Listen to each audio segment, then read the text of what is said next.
Alright, welcome back. This was where we stopped in our last clip, and I said we are going to be looking at the text area next and the button, right? So I will add my comment. I will set for text area, right? Then I'm going to add my H3 to set any other message for us, right? This time around you want the customer to be able to send message. If I save this and I refresh, you can see we have another message for us.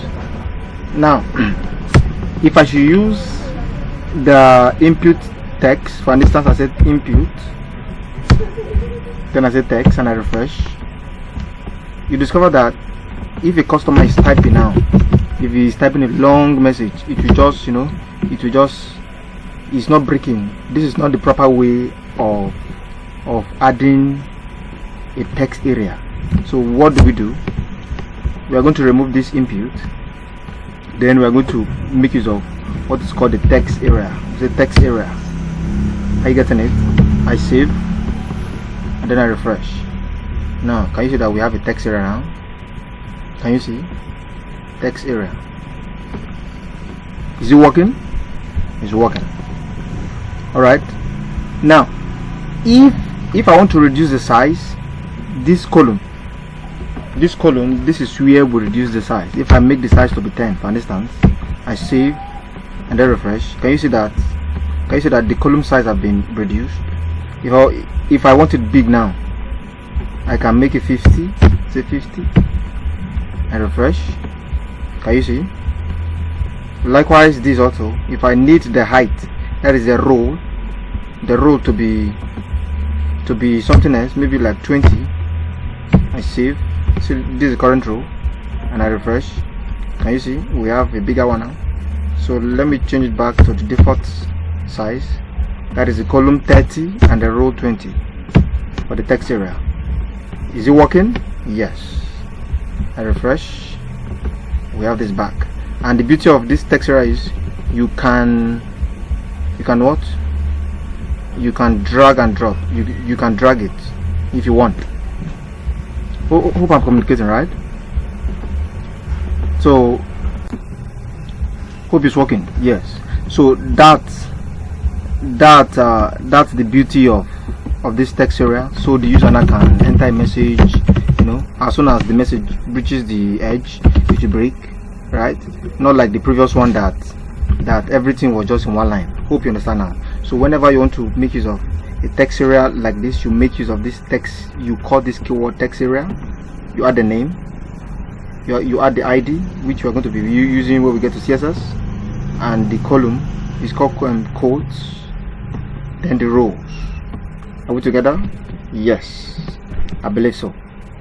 So I can just give it an idea of area. Alright, this is when we're using CSS that will start making use of that properly. Now to make it more fun, you can add a placeholder. Don't forget I showed you placeholder. Then you can add a placeholder and said enter your message. Enter your message here. I save. You can see we have a placeholder now that says enter your message here. Is it working? It is working. It's alright.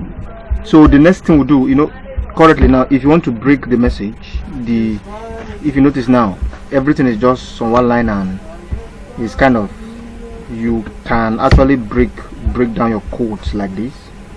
Since you have this text area, you can actually break down your code like this. You have name, if you want, as the case may be.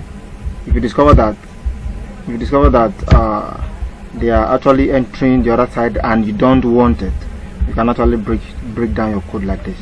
But if this is confusing, you can return back to the default plan, to the way it used to be. Right? Now the next thing that we're going to add now, we're going to add a button that can, to send these details. Before then, let me add a break, right? Then we said I'm going to call the button, right? I am currently recording this video outside. That is why you can hear some kind of funny noise. Okay, so to make use of a button, I will call the word input. Just as you know, instead of calling text, I will say submit. Submit. The type must be submit. As long as you're using HTML, the type must be submit in order for this to appear as a button. Then we'll now add a value that says send. We'll give the value of send. Save. We'll refresh. So we'll now a button. If this button is too close, you can add the second break. We'll refresh. You can see it has given it a gap. Is it working? It's working. When we're dealing with CSS, we can then style this button.